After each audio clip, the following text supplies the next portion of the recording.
fascinates me every single week, really every single day being in this business full time, that when I post something or say something or Brian Kelly says something or we put out a video or whatever it may be, and I'm always so intrigued about what's going to set the fan base off. So I pretty much know now, and doing this for over 1,000 episodes, 1,050 episodes here, I have a pretty good feeling about what's going to set the fan base off. Recruiting, wins, big losses, dissatisfaction. Holy crap, we won a national title. All of that is you all know what's going to happen in those things. But Brian Kelly on the SEC teleconference this morning said that he thought that his players looked locked in this week. Now, I was on the Zoom. I was on the SEC teleconference this morning and just sitting there listening. And Brian Kelly was asked a lot of really good questions, like getting to talk football with Brian Kelly was good to hear him from other perspectives about college football in general. I mean, I still think he really knows a lot about college football, but it's always interesting to me what sets people off, because Brian Kelly saying today that his team has been practicing very well this week and that I haven't seen a drop in their effort. And it makes me think, like, what else do you want him to say? Like, I'm going to start posing the question to you all, and you can put it inside the chat. Brian Kelly saying that what do you want him to say? I'm really interested. If you're the head coach of LSU, what would you say? Well, Blake, I'm not at practices. Well, let's just assume that he's right. Let's assume that he's right, and they've been giving a lot of effort in practice this week. What do you think you would say in those situations? Blake, you're defending a man that we want fired. We hear it every week. Well, you're right. I'm not going to defend the point to that end. But it's just always so interesting to me to see what sets this fan base off. Really, it is. Gary says, Blake, do you think that Nuss just doesn't fit the system of Sloan has created? It's as simple as that? No, I don't think it's as simple as that. He has the skill set, but some guys fit and some don't. Like that. I know, and the reason I bring up Gary's question here is because I know I posted a video about Nuss today, and boy, and went public with it, meaning like Twitter, Facebook, whatever. And boy, the responses that I got wasn't very favorable at all. And so go figure. To the original point, I don't think Brian Kelly said anything off base today in the SEC teleconference. I'd tell you if I think that he did, but today he did not. In reference to Jerry's point here, what system has ever stopped him from turning the ball over? Was it Jake Pizzas? No. Was it Mike Denbrock's? No. Is it Joe Sloan's? No. Jerry, what I really believe, and we'll talk about this, and this is the lead segment on Wednesdays, do's and don'ts, 5 things I got to see LSU do, 2 things that they just got to avoid. Guys, you played in six SEC games. With turnover on downs, fumbles, and interceptions, you had 20 of them. That's not a system problem. Turnovers aren't a system problem unless you're running like a triple option. You're not doing that here. Our good buddies, Stephen Fry over from our good friends over at Fry Construction. Give them a call today. Site work and land development, oil and gas services, commercial construction, aggregate and soil hauling, waste containers, demolition. They do it all. Give them a call at 337-457-5100. Let them know that Blake sent you on by. But Stephen in the building. He says, let's get this biatch. Biatch? You ever seen, what was that movie? Malibu's Most Wanted. Say it again, rookie biatch. Says, let's get this biatch rolling. Biatch. Oh, man. A little too goofy for me tonight. What? I got to make myself laugh, I guess. Drunk Vigo on YouTube says BK was at Pluckers after golf. Maybe he was. Maybe he was. Spectrum Wellcare says want him to say Dellinger was a huge loss.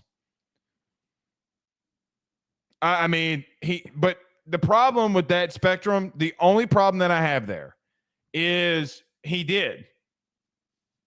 He did. I mean, when Garrett went down and he said he was out, the comment that he gave, and I quote, was you can't replace that leadership and experience anywhere. So in his way, he's saying it's a big loss. Christopher says, let's go. Good to have you in here. Tyler Townsend says, let's go. The 318 is ready for some baseball. Yeah, I was talking to my brother last night, and we were just talking about baseball.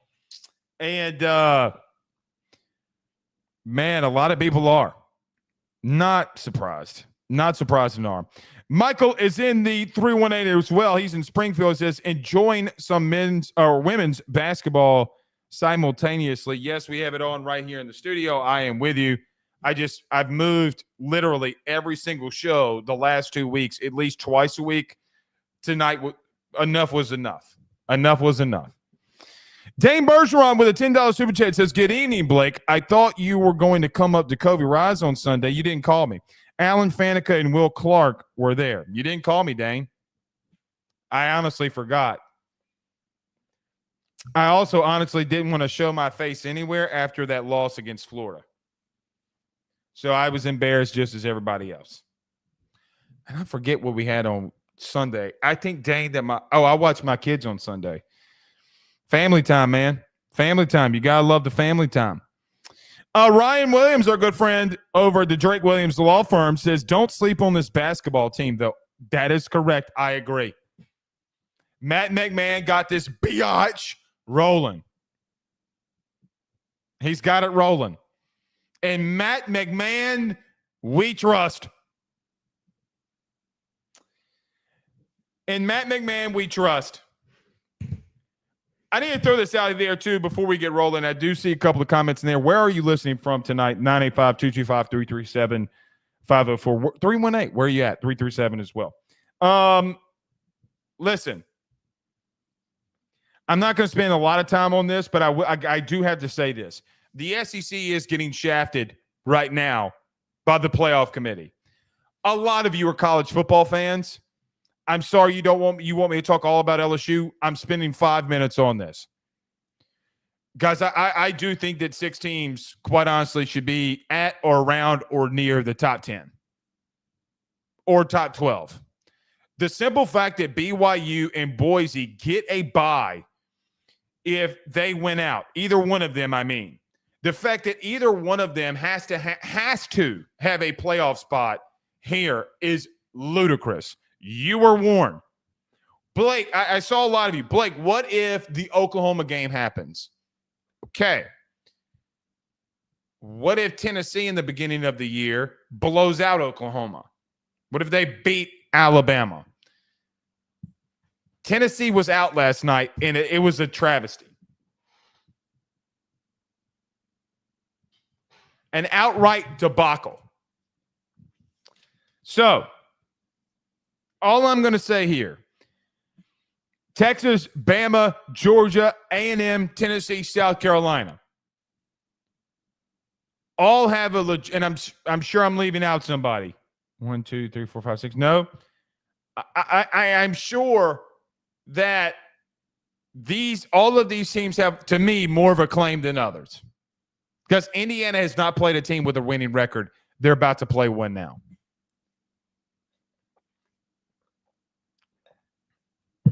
War Manuel is the playoff executive chair and a Big Ten committee chair who has 4 out of the 5 top 10 teams from the Big Ten. I mean, y'all say there's SEC bias. Right now, there is Big Ten bias. Y'all blame the SEC on it all the time. But all I see is South Carolina beating ranked opponents every week. At least their last 3 or 4 is going to be ranked opponents. What are you going to say about that? All right. Did he help steal signs? I don't know. James says I didn't play football. Then how do you explain all these pictures in my office there, James? Anyway. All right, let's get rolling. Everybody do us a favor by hitting the like and share to all those. It's crazy to me that people troll.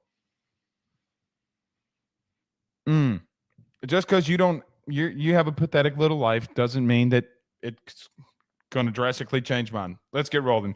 Everybody do us a favor. Hit the like and share to all those groups on Facebook, all those social media pages.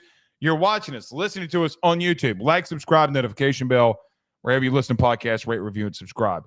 Let me talk about our good friends over at betonline.ag, our good friends over at J&J Exterminating, our good friend Tyler Alexander over at LPT Realty. We come back, do's and don'ts, the things that if you want my opinion, what I want to see LSU do and not do this week versus Vandy. We'll get to that next. Stay with us. BetOnline is the fastest and easiest way for you to wager on all of your favorite sports, contests, events with the first-to-market odds and lines. Find reviews for all the news for each league, including Major League Baseball, NFL, NBA, NHL, combat sports, college sports, esports, and even golf. BetOnline continues to be the top online resource for all of your sports information for live in-game betting, props, and futures. Head on over to BetOnline today and use your mobile device to join and make your first sports bet. Use our promo code BELIEVE50, that's BELIEVE50, BLEAV 50, to receive your 50% off welcome bonus on your first deposit. That's betonline.ag, betonline.ag. He will sell your house and find you a new. Well, Tyler's the man, he's here for you. If you want to buy or sell, well, it's not too late. Dial 955-0008. Just call 955-0008. Y'all call Tyler, he'll shoot you straight.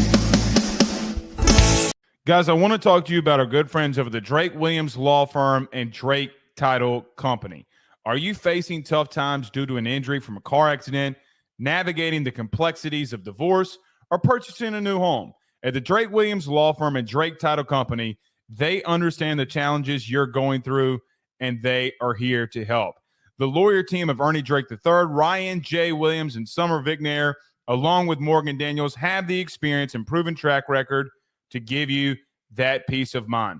Give them a call today at 985-386-7600. That's 985-386-7600 to schedule a free consultation at their brand new office located in historic downtown Ponchatoula. They're also doing a special, the AYS special. If you're refinancing or closing on a home in Southeast Louisiana, request the Drake Title Company to handle your closing. If you mention Blake Ruffino and AYS, you're going to receive a $400 discount on title fees. Again, give them a call at 985-386-7600. Let them know that Blake Ruffino sent you on by. J&J has protected Louisiana homes and businesses for over 60 years. Call him today, make the pests go away. J&J Exterminating. Yeah.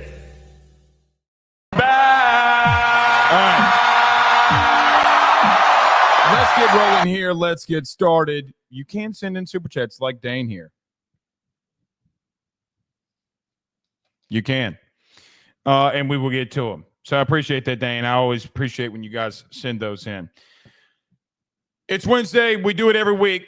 Or if you're watching the clip, it's on Thursday. But the do's and don'ts, what things LSU's got to do versus the things that they have to and must avoid this week, and what I see against this game or in this game versus Vandy. Not a lot of things that at this point in the season, the way that the season has gone, that, I mean, I've pretty much given up on things that I think that you can change. But if there's two things that you cannot do this week versus Vanderbilt, it's pretty simple to me. And it's a team thing. Both of them are team things. One's offense, one's defense. There's a lot of things this week that I think that you have to accomplish, because I don't think that Vandy, I don't know if Vandy, I don't expect or believe that Vandy is a more talented team than you are. But I've been saying that every single week. Every single time that I say it, we get to a place where it looks like you're not. So I fully believe that you should win this football game. The reason I have said that I don't think LSU wins this football game is a little tongue-in-cheek. I told you why on Monday that I was not picking LSU to win it. You got to prove it to me. You know, in the Senate hearing committee this week, we confirmed that UFOs were real. At least that's what this guy testified to and said he had documentation for. I have no clue if that's real or fake. What I do know is that somebody in the Senate hearing committee confirmed it to be real since the last time that you have won a football game. And when I look at this team, I do think in the second half when things got tough, you faltered. It didn't look like that you gave max effort. It didn't look like that you were the team that I thought that you could and should be. So the number one thing this week that you cannot do, can I see you play with effort? Can I see you play with toughness? Because if you do that, I think that you're going to have the ability to get off the field on third down. I think the biggest thing in this game is that Vanderbilt against tough opponents this year have been very consistent with staying on the field on third down. Now, they were blanked in the first half versus Texas. I think they were 0 of 10 in the first half or 0 of 8, whatever it was in the first half. They got 3 big crucial third downs in the second half, which brought them back into that game. But they're 20th in the country in the SEC for a reason. It's because they've been able to, on critical third downs, line up and run the football on anybody. And I think that there have been times from safety play, from linebacker play, that I don't know if I get max effort. And if I am getting max effort, and that's all that you can give me, then so be it.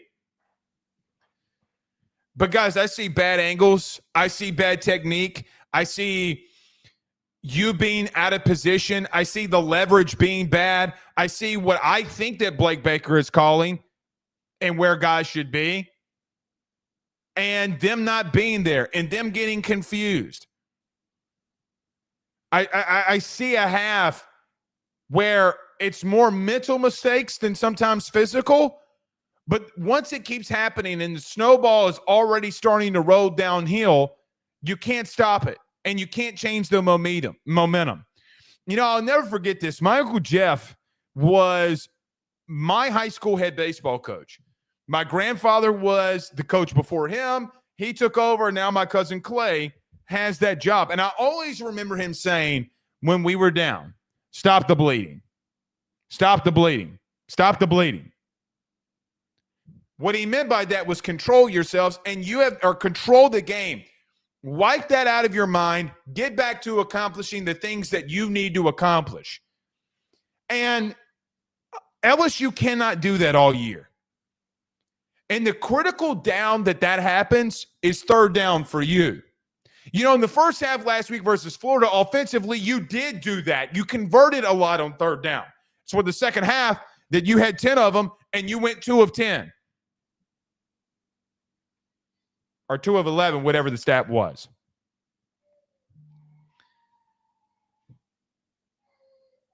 You have to show and give max effort this week.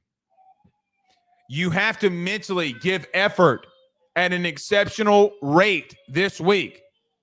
Because if you're not doing that, if you're not giving the team that, some of the effort that you've been playing with the last couple of weeks, if that team shows back up mentally and physically, then, guys, you're going to lose this football game. You're going to lose this football game, and it's going to be massively embarrassing. Worse than what last week was. So I look at you, and I see in the second half, safeties just giving up, linebackers giving up, defensive tackles giving up. And I say to myself, when I watch this film, you can, if you just watch the game, if I get the effort from every 11 all other 10 players defensively that I'm getting from Savion Jones, we're going to be okay. But I'm not getting that. Guys, Savion, 35 plays, he might not be great at moments. He might be out of position at moments. But one thing I know is Savion Jones is going to give me max effort.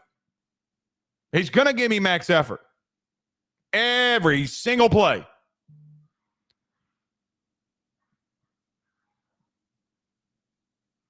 If you are not able to get off the field on third down and you are out of assignment again, we're going to all be tweeting back at one another. I'm always on Twitter throughout the game. We're going to be back and forth. And me and you are going to say, what are we doing? What is going on? I don't like this. I don't like a team that can convert and has shown that they can convert successfully over and over and over again on third down, and me coming in here and saying that they could stop it. I don't have faith in it right now. I need to see it. Again, you haven't won a game in a month. So that's how I view it. If there's one thing that you got to avoid, even if it's not for team or brotherhood, do it for yourself. Show me that the effort that you've been giving the last couple of weeks was bullshit. I can live with it. All right, you didn't have max effort last week. It's not just on the field, too. On the sideline defensively, outside of the coaching staff, I need to see it. Guy makes a play. All right, let's go.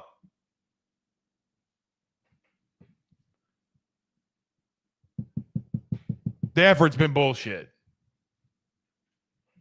It's been bullshit. Got to change it.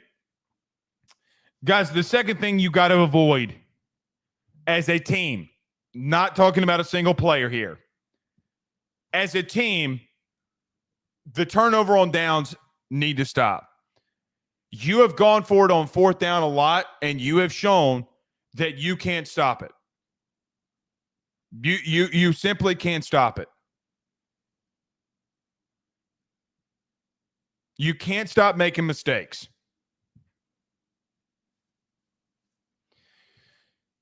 You've gone for it a lot. You've picked up a couple. But every time that we go for it on fourth down, I have a sinking gut feeling that we're not going to make it and momentum's going to get shifted. It's how I feel every single time. So whether it be you giving up turnovers by going for it on fourth down, and as a collective team, you cannot gain that yard, or you cannot throw the ball behind the flat to a guy wide open who would have gotten you a first down. Or if your offensive line is horrible and they don't give Nuss time, which that is very much a thing right now at left guard, and Nuss gets hit and he's trying to throw a ball and he fumbles the ball because he's under immense pressure, or he's throwing an interception. He's getting picked off. Whatever it may be, I don't care. But fundamentally, as a team, you're going to have to find a way to limit the possessions of Vandy. Because if they get the ball and they get rolling with the 17th ranked time of possession, guys, they're going to hold it. They're not going to snap the ball until about 5 to 3 seconds on the clock. They're going to run it. They're going to line up. 40 seconds is going to come off the clock again. Set it. And they're going to run it again.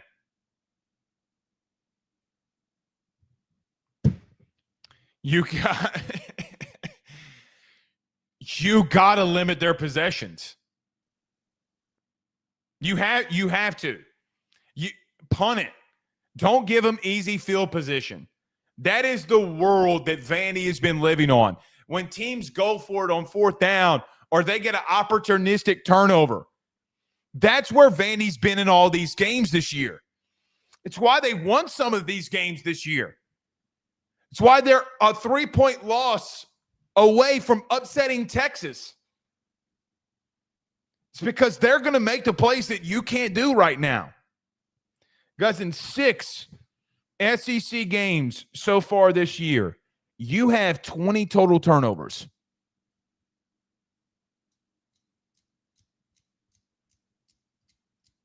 Six. That being fumbles, interceptions, and turnover on downs. I personally went and checked that one today. And the reason I had to go check it is because turnover on downs are not counted against you as a turnover, even though it says it in the name. I don't care how it, I don't care. But if you give them the football back religiously, they're going to hold it on you. And you are not going to be able to stop that momentum, that snowball effect that we just talked about. If Vandy's doing what they always do to everybody, guys, it's what they're doing to everybody. The team that was the best at getting them off the field on third down and not turning the ball over, ironically, was South Carolina, who is the only team in the SEC that really just blew them out. South Carolina took it to their ass.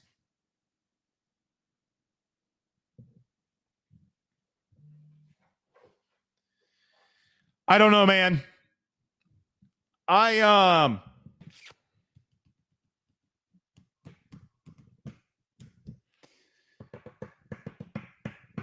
The timeouts got to stop too. I'll throw that into the turnovers. I think every time that you're walking up to the line of scrimmage and you're on a momentum drive and you have to call a timeout, every single time that we do that, that shit kills us.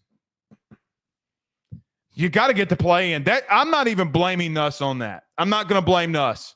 That's a coaching staff problem. It's a coaching staff problem. Whether they're not able to get to their players on how to communicate on the play or they're not getting the play in fast enough for Nuss, I don't know what it is. What I do know in all of this is I'm not blaming Nuss on that part. I'm not. That's a coaching staff problem. A massive coaching staff problem. All right. Let's get to some of the things I want to see, the do's, the things LSU's got to do this week to beat Vandy. Offensively, you got to attack the boundary. Because I do think that as good as Vandy has been in moments this year, it's mainly been in their interior, right up the middle. Whether it be the defensive tackle linebacker combo that they have at safety, they're going to be really good in between the hash marks. It's when they get outside the hash marks where teams have thrown the ball on them, Lenore Sellers, where teams have thrown the ball on them, they've hit quick, easy completions in the boundary. Now, the most effective thing that I saw Quinn Ewers do in the game versus Vandy, the thing that I saw Alabama, ironically, have the most success with is when they are going to the boundary. That's where everyone tends to have some success throwing the football. So one thing that's interesting to me in this game is somewhat in ironic fashion, be yourself, because Nuss likes going to the boundary a lot. Get some quick passes, which we're going to talk about this in a minute, but get to some quick passes on the boundary quickly. Some screens, some bubbles, maybe even run a reverse and get to the outside. Make them play penetration. Make the boundary guys tackle you. Guys, Vandy has a massive weakness. A massive weakness. And that has been their problem all year. If those guys are making plays on you, well, good gracious as bodacious. I don't know. You should be able to get some separation this week. You couldn't last week. against a a subpar Florida secondary, you should be able to. Guys, Vandy let South Carolina do what they needed to do offensively. Now, South Carolina's been better, man. I'll give them that. But they're not as effective as you, or shouldn't be as effective as you, throwing the football. It's going to be interesting. Their far right boundary corner, or who the guy that I think will go with Kyron Lacy. I feel like it's the Ole Miss thing all over again, where I think they have a solid corner, but then the other boundary corner, I'm like, the far right boundary.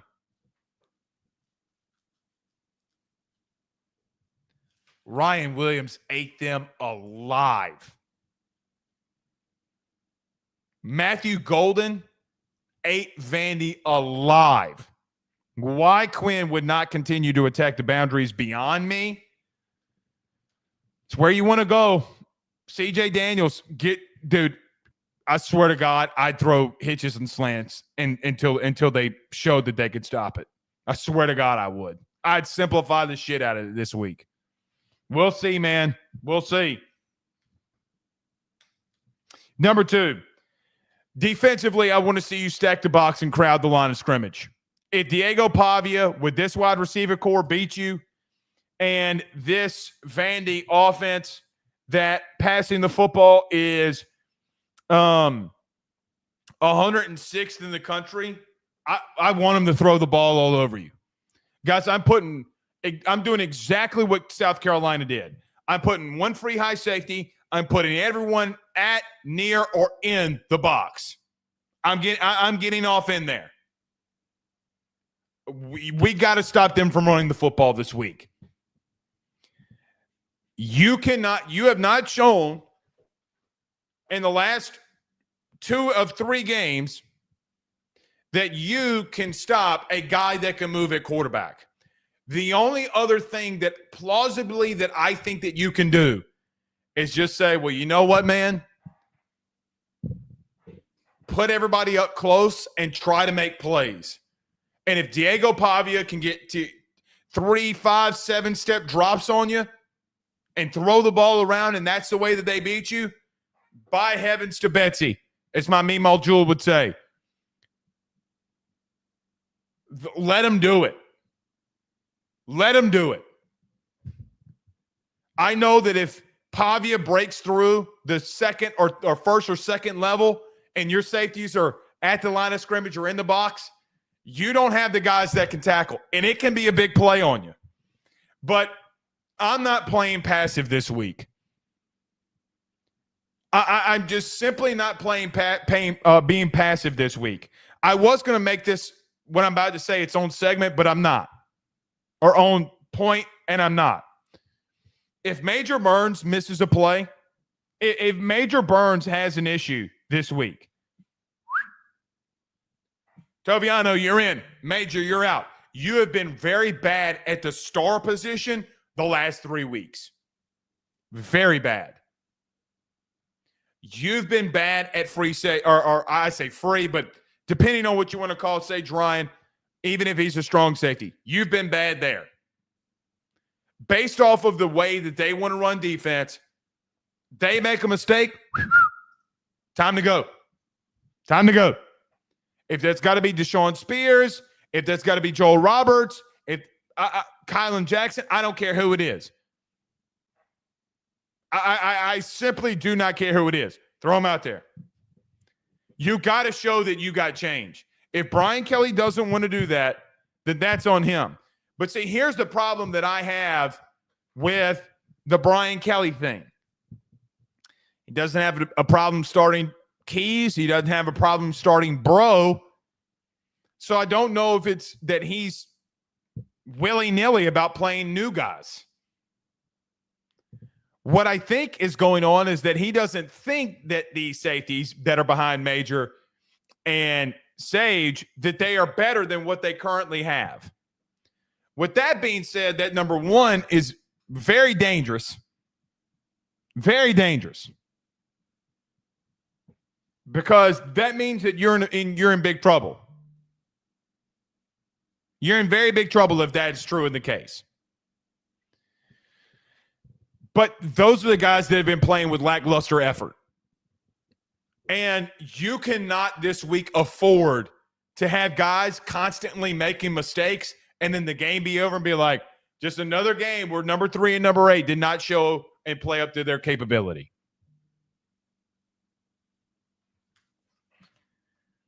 Stack the line of scrimmage, stack the box.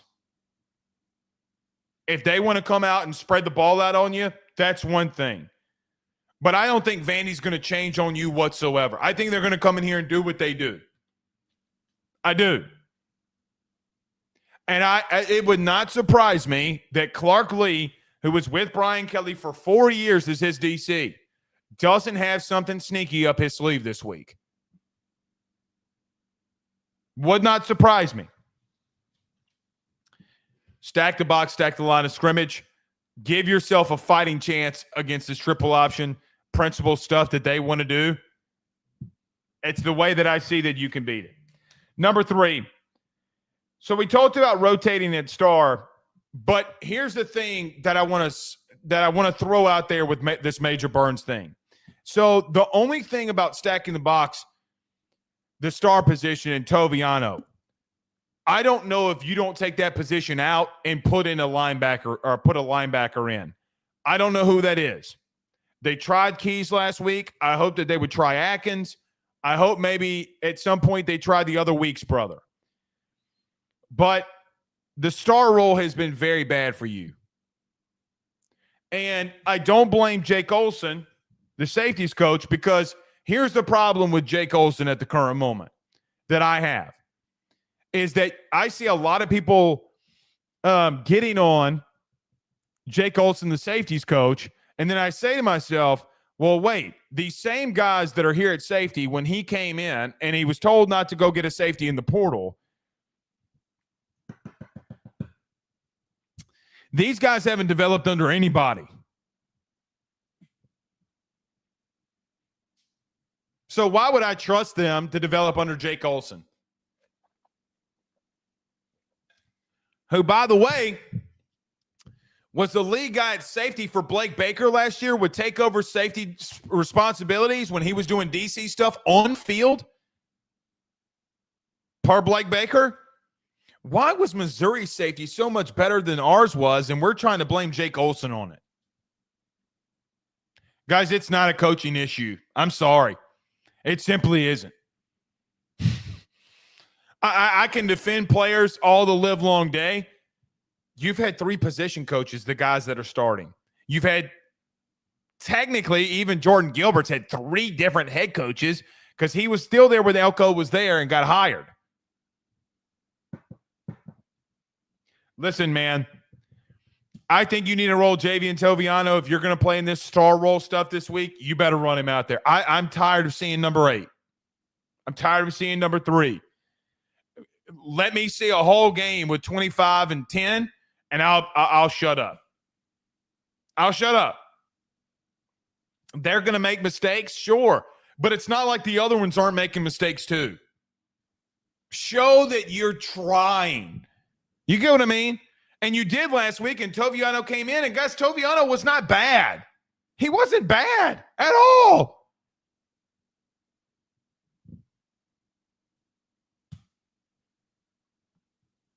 All right.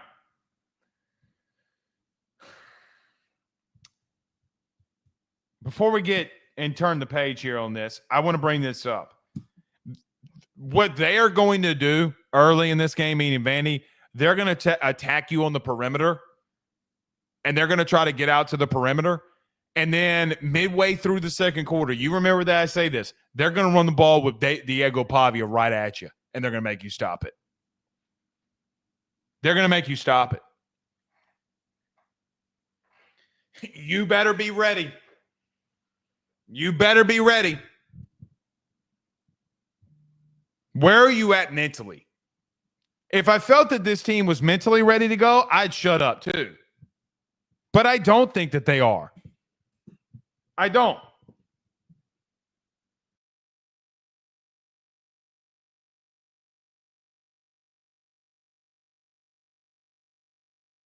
Oh, excuse me. Hopefully I got some people in here that say God bless you. You know, I don't know if this is an old wives' tale, but you know why they say God bless you, right? I was told it's because when you sneeze, your heart stops. Is that true? I'm sure AI would tell us on Google. So that's the old wives' tale that I told. Number 4, can we please, for the love of God,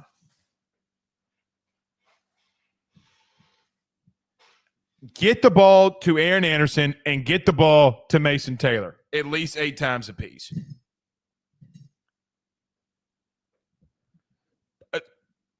I'll shut up too if you get them the football. I know that getting Mason Taylor the football this week is going to generate a lot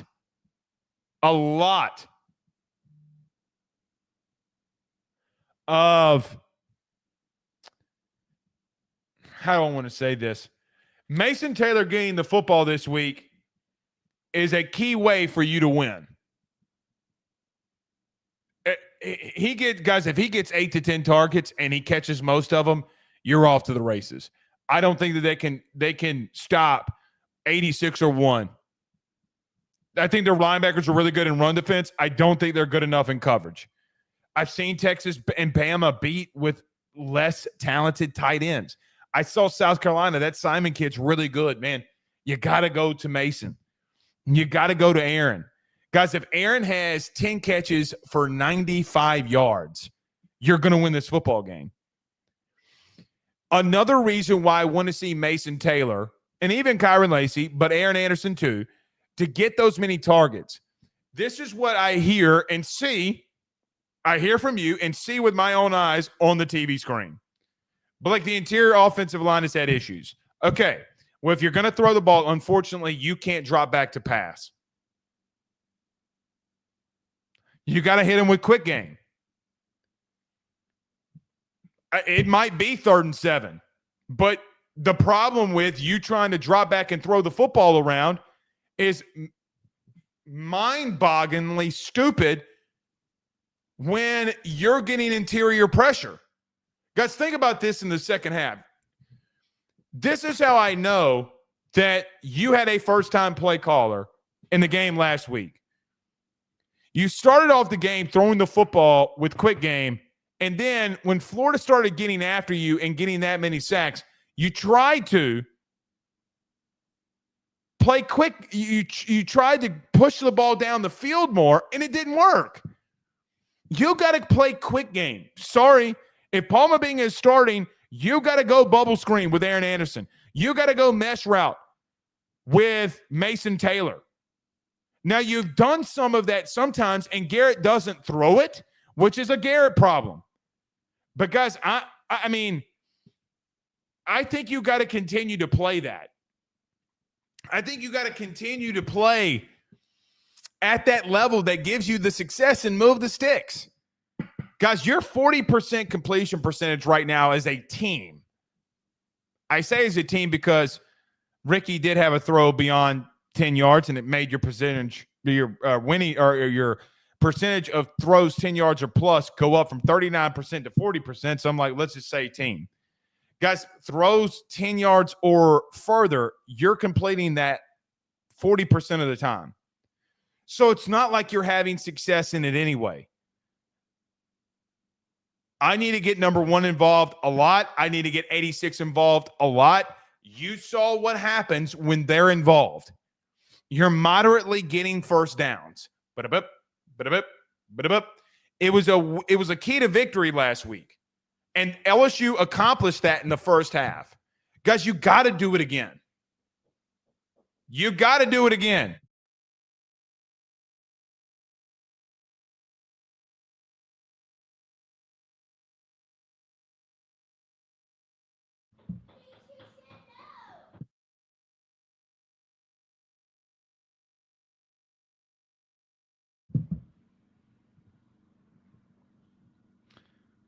Had a little interruption there.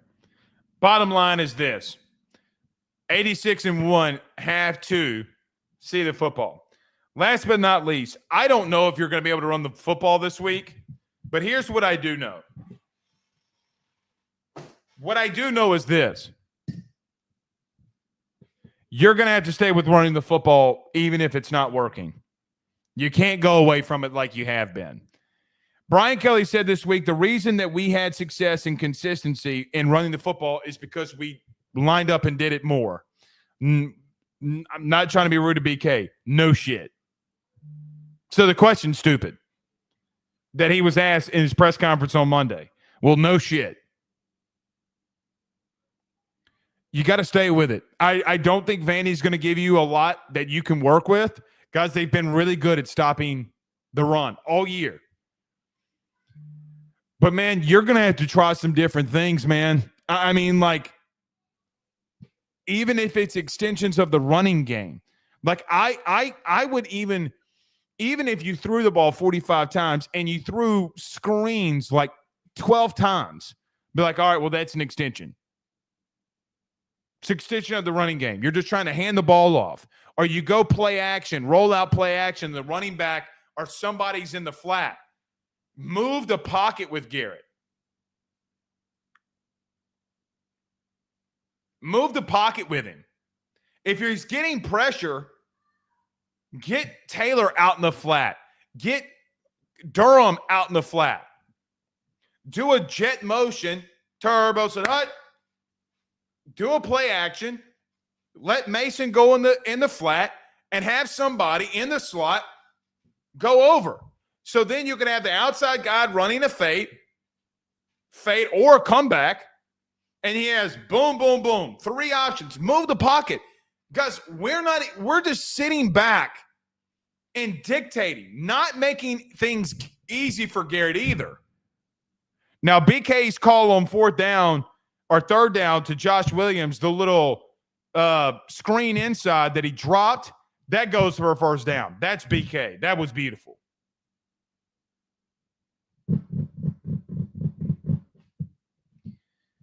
You dropped it. Guys, you got to get easy completions and just get yards. You're not having success throwing the ball any other way. And if it's all that you can do, why is it that you think that my interior O-line's bad? Well, then find ways to throw the ball quickly. Give Aaron Anderson option routes. Set turbos it up. And I'm getting out of there. Sorry. It's what you got to do. Let your playmakers make plays.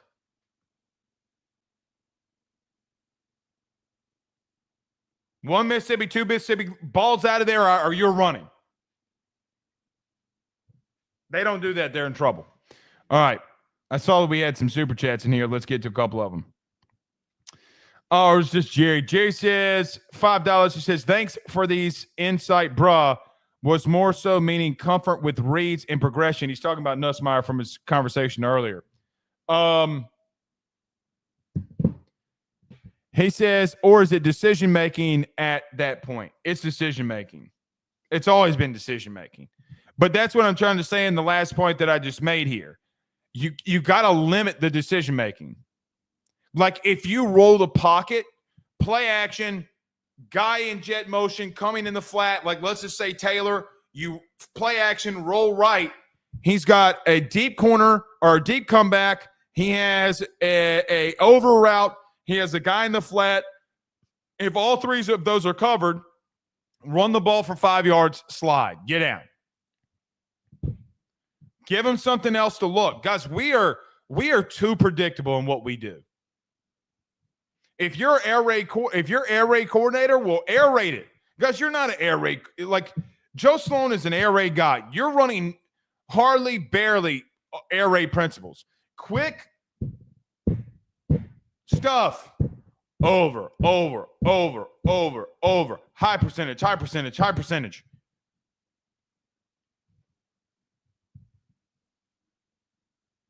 Ba-da-bop. All the way down the field. Carlton says, how healthy is Durham? Well, he's healthy enough to play, apparently.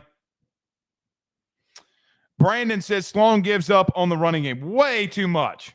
You could tell that BK was helping calling plays last week basically by the run game stuff. Let's call it what it is. All right, let me get to a quick break. We'll come back. We'll wrap the show up. Hashtag Ask Blake, thoughts, questions, concerns. You can put them inside the chat. So stay with us. Guys, I want to talk to you about our good friends over the Drake Williams Law Firm and Drake Title Company.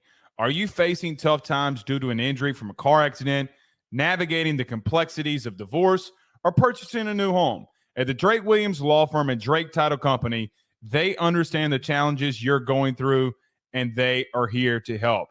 The lawyer team of Ernie Drake III, Ryan J. Williams, and Summer Vignair, along with Morgan Daniels, have the experience and proven track record to give you that peace of mind. Give them a call today at 985-386-7600. That's 985-386-7600 to schedule a free consultation at their brand new office located in historic downtown Ponchatoula. They're also doing a special, the AYS special. If you're refinancing or closing on a home in Southeast Louisiana, request the Drake Title Company to handle your closing. If you mention Blake Ruffino and AYS, you're going to receive a $400 discount on title fees. Again, give them a call at 985-386-7600. Let them know that Blake Ruffino sent you on by. Guys, you might know my good friend Carol Falls and all the great service that he provides over at State Farm. He is your good neighbor after all. But did you know State Farm has surprisingly great rates as well? Along with the great neighbor service, State Farm agent Carol Falls has surprisingly great rates for everyone inside the state of Louisiana. So call him today at 985-395-4300, 985-395-4300 for all of those surprisingly great rates on auto, home, and life insurance needs. Like a good neighbor, State Farm is there, and individual premiums will vary by customer. All applicants subject to the State Farm underwriting requirements. Guys, let me tell you about our good friends over at Easy Free Bail Bonds, LLC, where they get your feet back on the street. There may come a time where a loved one or yourself is arrested and you don't have enough money to get bail from jail. Easy Free Bail Bonds will assist you in the process of getting bail bonds for your family. These bonds are a way to ensure that you're financially covered when a predicament like an arrest occurs. Easy Free Bail Bonds is located inside the state of Louisiana with an expert team of bondsmen that are available to assist you or your family 24/7. The team is professional and has a high-quality work ethic that will give you nothing but satisfaction. The company takes feedback from past customers in order to better their services and are always looking to accommodate and mold their services that best fit your needs. Remember this number, 985-517-3631. That's 985-517-3631. Because when you need to get back on your feet and back on the street, you know who to call. J&J has protected Louisiana homes and businesses for over 60 years. Call him today, make the pests go away. J&J Exterminating. Yeah. We're back. LSU women's basketball is still up too. Brian Williams says, will Delly play? I mean, he's questionable right now. Brian Kelly said today that he practiced limitedly, and now he's questionable. So I don't know, Brian. I mean, gut feeling says no. I don't know if he practiced today. We'll have to see what Brian Kelly says tomorrow, but not good, Clark. Not good, Clark. Not good at all. GT says, it seems like if wide receivers are covered, then they just stand there and they don't do the scramble drill at all.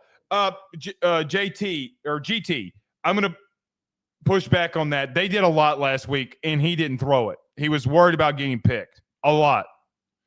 Spectrum Wellcare says Sloan is a QB coach, not an OC. He certainly does not need to cut his teeth at LSU being a first-time play caller. We should have learned that with Jake Peets. Brandon Reese says BK might as well stick to play calling at this point. Maybe he will. Maybe he will. I thought it was the best call game that you had offensively all year. Jason says they need to put the comms back in 40's helmet.